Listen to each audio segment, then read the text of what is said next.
Graça, misericórdia e paz. Um bom dia na presença do Senhor Jesus. Estamos começando aqui a nossa EBD. É isso aí, meu querido. A partir de hoje, por um período, nós não sabemos ainda o quanto tempo isso vai durar, mas nós vamos estar reunidos assim, eu aqui, você aí, e aprendendo da palavra do Senhor. Faça da sua casa a igreja, a saber, na verdade, você é a igreja, você é o templo do Espírito Santo. Eu queria que você entendesse isso e guardasse isso no seu coração. Faça cultos na sua casa, faça orações na sua casa, busque a presença do Senhor. Você é a igreja de Deus. Nós não estamos resumidos ou limitados ao templo, porque a igreja do Senhor, quando começou, ela não começou no templo, mas ela começou nas praças, nas ruas.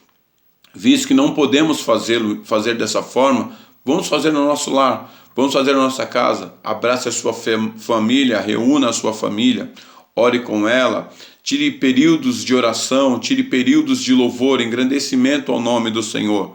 Eu estou certo de que muito em breve estaremos juntos no templo para adorar ao nome de Jesus. Eu sou o pastor Gilson, congrego na Missão Putim, aqui no Jardim do Lago.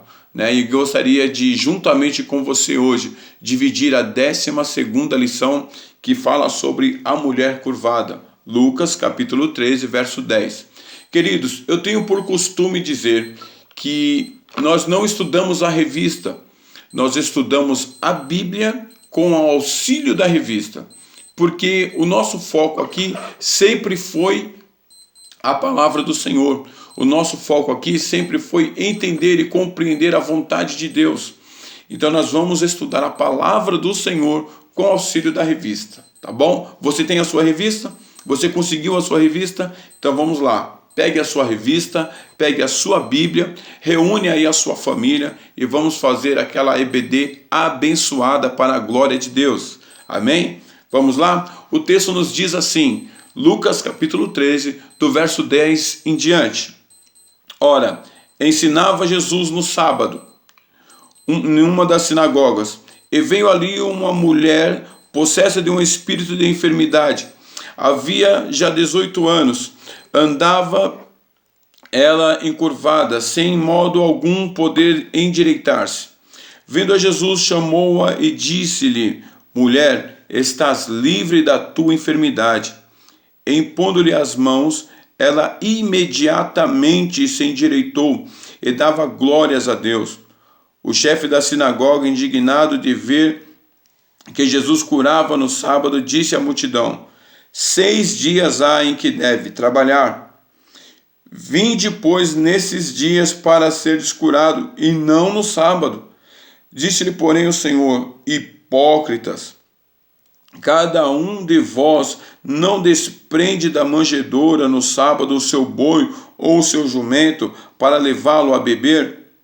Por que motivo não devia livrar desse cativeiro em dia de sábado essa filha de Abraão, a quem Satanás trazia presa há 18 anos? Olha que coisa tremenda. O Senhor Jesus Cristo, mais uma vez, quando ele está presente, nós entendemos que naquele período em que ele cumpria o seu ministério aqui na terra, Jesus ele tinha algo muito particular, muito dele, que era a mudança do cenário religioso de Israel. A religiosidade ela era muito grande, muito forte em Israel naquele tempo.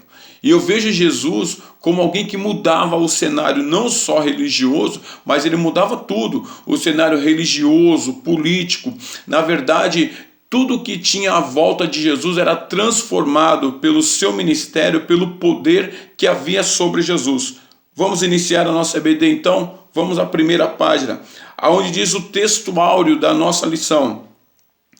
Por que motivo não se devia livrar deste cativeiro em dia de sábado, esta filha de Abraão, a quem Satanás trazia presa há 18 anos? Está lá em Lucas 13:16. A verdade prática vai dizer assim, para abençoar pessoas, Jesus não hesitou confrontar as estruturas religiosas dos seus dias. Olha que coisa linda, Jesus confrontando as estruturas religiosas para abençoar a vida daquelas pessoas. Deixa eu falar algo para você aqui, começar essa aula abençoando a sua vida, ou liberando essa palavra de bênção para a sua vida. Não importa a maneira que está você no dia de hoje, não importa a forma que você está vivendo, eu quero dizer para você que o Senhor Jesus, como está escrito na verdade prática, Ele não hesitará em confrontar as estruturas religiosas para abençoar a sua vida e te dar o livramento. Amém? Então vamos lá. A introdução dessa lição, ela vai falar assim: com uma agenda interessante e tempo escasso, Jesus vai à sinagoga para ensinar a palavra e abençoar pessoas. Ele veio para gente doente, esquecida, escravizada, como essa mulher enferma. Há inúmeros ensinamentos aqui. Esse relato é exclusivo do Evangelho de Lucas. Você vai perceber que não existe o relato em outros dos evangelhos, mas no Evangelho de Lucas, o médico amado, ele relata, ele traz esse relato para nós, e a qual nos traz grande ensinamento. Nós vamos entender aqui 3 aspectos do milagre de Jesus. Jesus não fazia milagre por fazer. Jesus fazia milagre, todo milagre que Jesus fazia, ele tinha um porquê, ele tinha um motivo. Havia uma necessidade que aquele milagre se realizasse. Então não existe milagre por milagre, existe milagre quando o milagre tem um motivo, tem uma razão, tem uma necessidade. Amém? Então vamos lá, Jesus ensina a palavra. Ora, ensinava Jesus no sábado numa das sinagogas.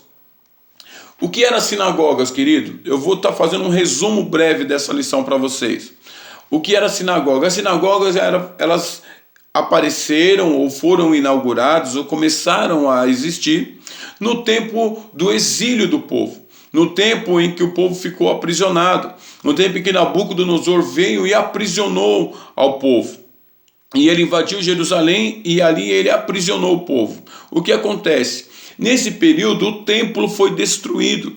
Não havia mais o templo religioso, não havia mais o templo para as pessoas estarem adorando. E diga-se de passagem, elas não poderiam fazê-lo. Por quê? Porque estavam cativas, estavam em terra estranha, não estavam mais no seu país, não estavam mais nas suas casas. Elas foram levadas ao exílio e ali tinham que viver escravizadas de acordo com aquilo que a terra agora presente lhe ofertava. Mas diz a Sagrada Escritura, com o passar do tempo, que aquelas pessoas, elas reuniram-se, como foram espalhadas por vários espaços da terra, elas reuniam em pequenos grupos, e ali eles pegavam as pessoas mais importantes da aldeia ou do lugar onde eles estavam, e colocavam essa pessoa a ser um chefe de sinagoga. O chefe da sinagoga, na verdade, ele não era um sacerdote, ele era alguém que tinha importância no meio do povo, que tinha influência no meio do povo, tinha um conhecimento, ou seja, eles poderiam estar ensinando, falando sobre as leis, mas ele não poderia oferecer sacrifício, por exemplo. Isso ele não poderia fazer justamente por ele não ser um sacerdote. O tempo está passando e as sinagogas se espalham, ou seja, aumentam os números. Podemos fazer uma comparação. Seria como ter a nossa igreja mãe e nós temos várias congregações. Então as sinagogas naquele tempo seriam praticamente as nossas congregações dos dias de hoje. Seriam várias sinagogas espalhadas por toda a terra. E eles marcavam cultos, marcavam períodos de oração ali, eles marcavam períodos de aprendizado ali. Com o passar do tempo, as pessoas passaram a ter as sinagogas como seu ponto de referência para a sua religião, para o período de adoração. O que acontece aqui? Por que nós estamos falando essas coisas? Porque no primeiro tópico do aspecto de Jesus, ela vai estar falando justamente que Jesus estava ensinando no sábado em uma das sinagogas. O sábado para eles era o dia forte da adoração. Era o dia forte de se reunir para estar apresentando a sua adoração, o seu período de conhecimento, aprendendo um pouco mais. E o que acontece? Naquele dia, havia um culto marcado, havia uma reunião marcada, e naquele dia, como está aqui dizendo na revista, havia um pregador preparado, havia alguém que estaria ali para trazer um momento diferenciado para aquela sinagoga.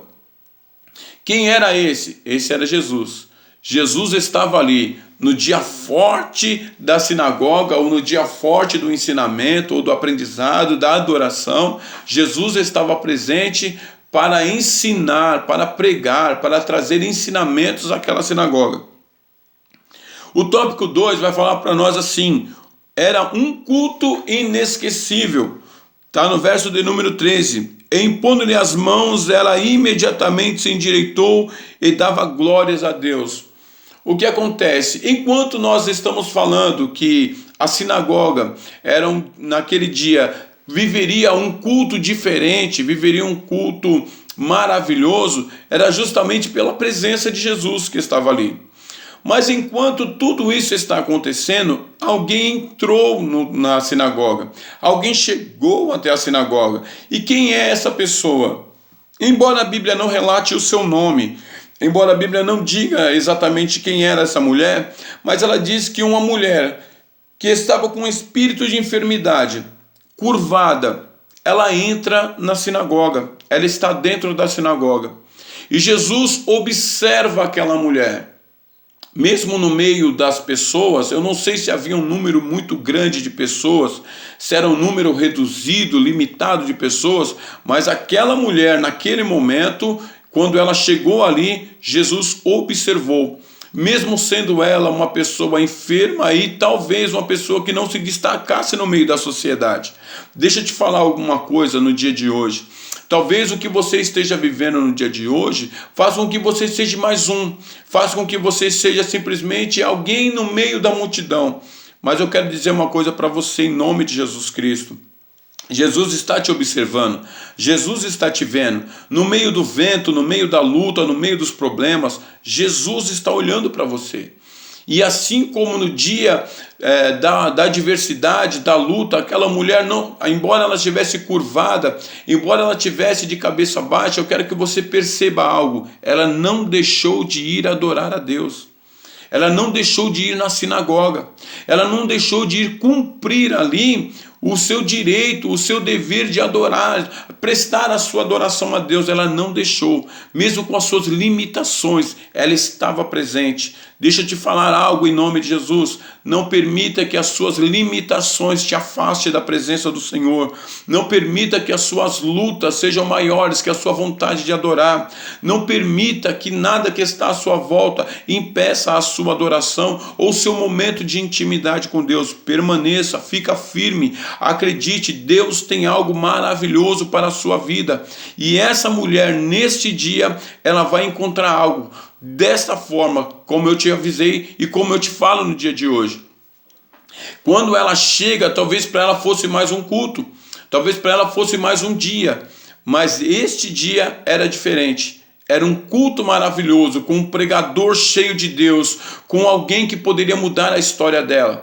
E quando ela chega, Jesus a chamou.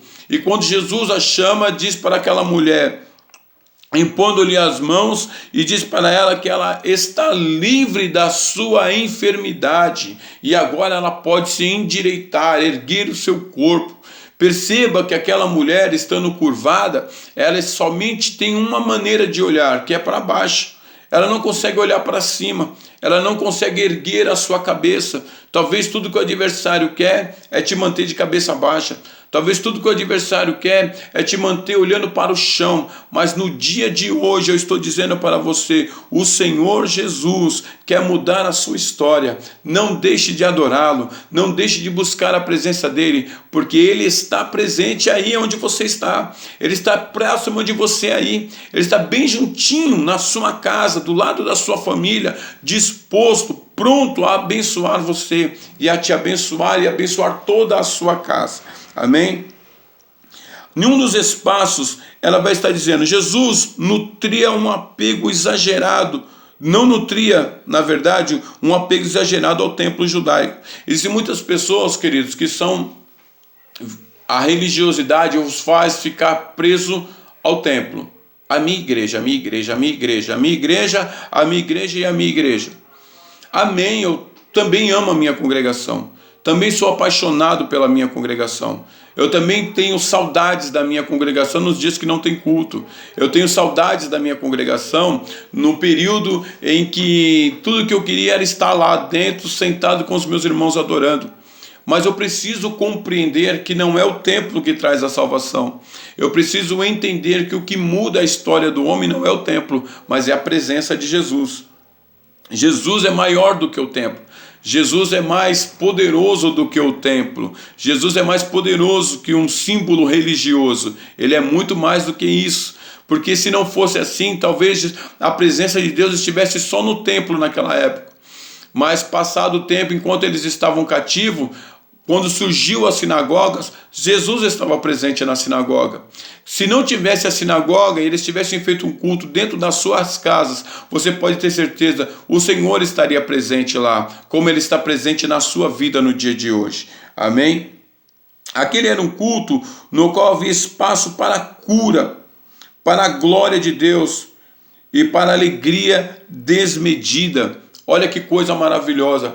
Aquele culto era um culto onde havia liberdade para a cura, havia liberdade para a glória de Deus, havia um espaço dado ao Senhor, e esse espaço dado é um espaço que Ele procura na minha e na sua vida. Às vezes ocupamos a nossa vida com tantas coisas, ocupamos a nossa vida com tantos problemas, com tantas angústias, e deixamos de dar o espaço para que Deus possa realizar aquilo que Ele quer realizar. Deixa eu falar uma coisa para você, em nome de Jesus Cristo. Primeiro, buscai o reino de Deus e a sua justiça, e as demais coisas vos serão acrescentadas. Eu preciso de uma cura, busque o reino de Deus. Eu preciso de uma libertação, busque o reino de Deus. Eu preciso de paz, busque o reino de Deus. Eu preciso de alegria, busque o reino de Deus. Eu preciso de cura, busque o reino de Deus. Eu preciso de proteção, busque o reino de Deus e a sua justiça, e as demais coisas lhe serão acrescentadas. Amém? O tópico 3 vai estar falando sobre a religiosidade desalmada. E ele fala assim no verso 14: o chefe da sinagoga, indignado de ver Jesus que curava no sábado, disse à multidão: 6 dias há em que deve trabalhar. Vinde, pois, nesses dias para seres curados e não no sábado. Ai, gente, que absurdo. Não é à toa que ele era o chefe da sinagoga. Deixa eu falar uma coisa para você. Como naquele tempo não havia sacerdote, ou o ministério sacerdotal não estava sendo realizado, havia o chefe da sinagoga, que não poderia estar trazendo sacrifício, ele não poderia estar realizando nenhum ato sacerdotal, justamente pelo fato de ele não ser sacerdote, ser só alguém de influência, alguém de grande influência naquele tempo. Por isso ele era o chefe da sinagoga. Talvez ele tivesse o conhecimento da lei, talvez ele tivesse todo, como um escriba, conhecimento de todas as coisas, como um fariseu, porém, faltava algo nele. Ele tinha muita religiosidade no peito, mas tinha muito pouco conhecimento de Deus. Ser religioso não é ter conhecimento do Senhor. Ser religioso não é ser cheio de Deus. Ser religioso não te faz um sacerdote.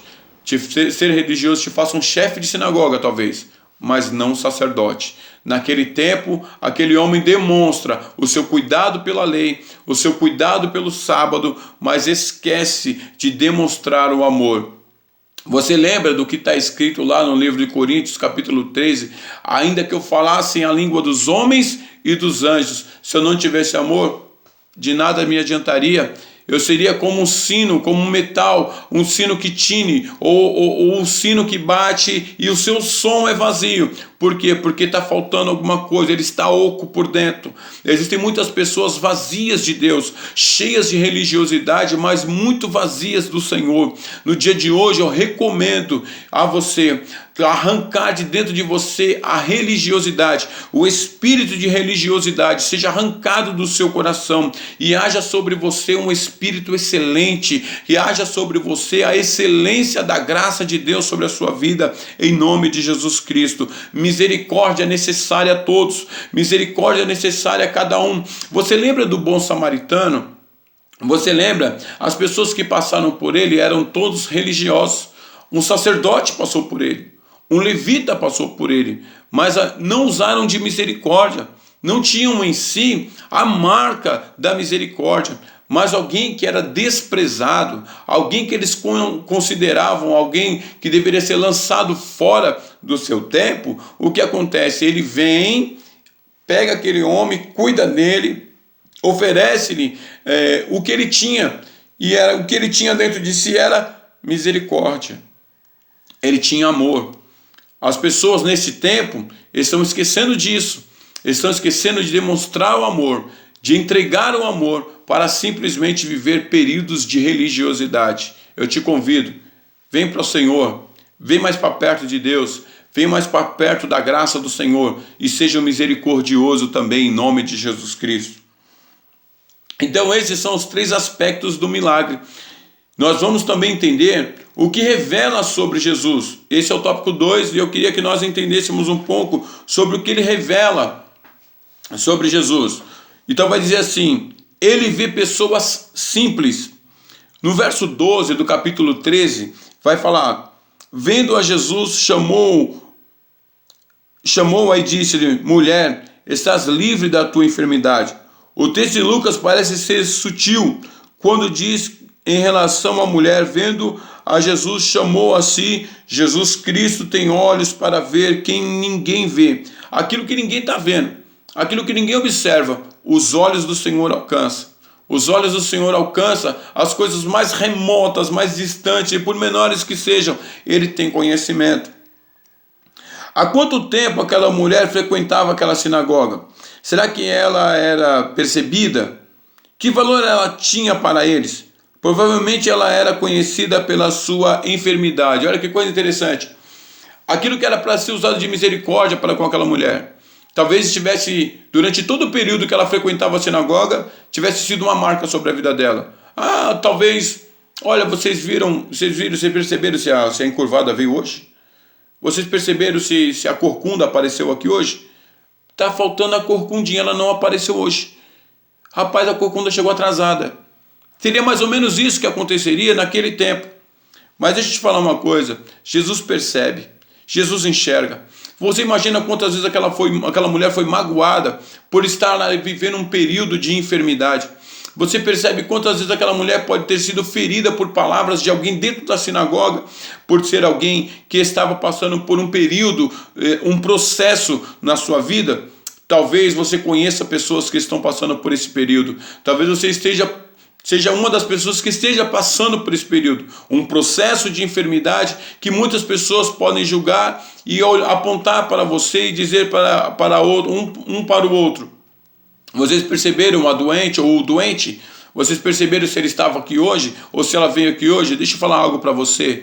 Ainda que as pessoas zombem, ainda que as pessoas não acreditem, ainda que as pessoas não tenham palavras para te ajudar, Jesus Cristo tem a cura, Ele tem o remédio, Ele tem a solução. Aquilo que as pessoas não observam, porque naquele momento eles observavam só a capa, só a casca, observavam só a maneira que ela vivia, mas não tinham misericórdia. Jesus observa e percebe a dor que está no coração daquela mulher, a dor e o sofrimento que aquele problema vinha causando a ela. Jesus observa e sabe, e conhece o seu sofrimento, conhece a sua luta, conhece a sua dor. Ele tem solução para a sua causa, você pode ter certeza disso. Jesus observa, nada passa desapercebido aos olhos do Senhor. E naquele dia, dentro da sinagoga, ele chegou para mudar a história de alguém, e a história que ele queria mudar era justamente dessa mulher. Quando talvez as pessoas se referissem a ela, mas naquele dia e naquela reunião, Jesus Cristo muda a identidade daquela pobre mulher. Jesus vê pessoas simples e pequenas. A religião institucionalizada daqueles dias tirou dos líderes a capacidade de ver, amar pessoas. E eu digo para você, que tristeza, hein?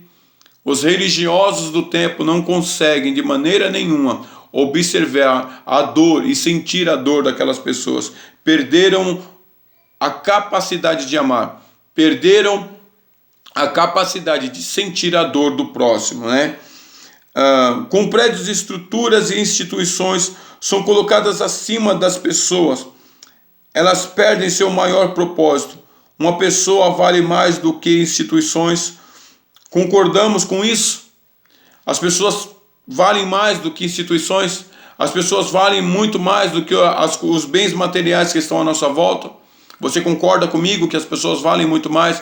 Você concorda comigo que você vale muito mais? Que as pessoas que estão à sua volta valem muito mais do que templos, valem muito mais do que coisas materiais? Muito bem.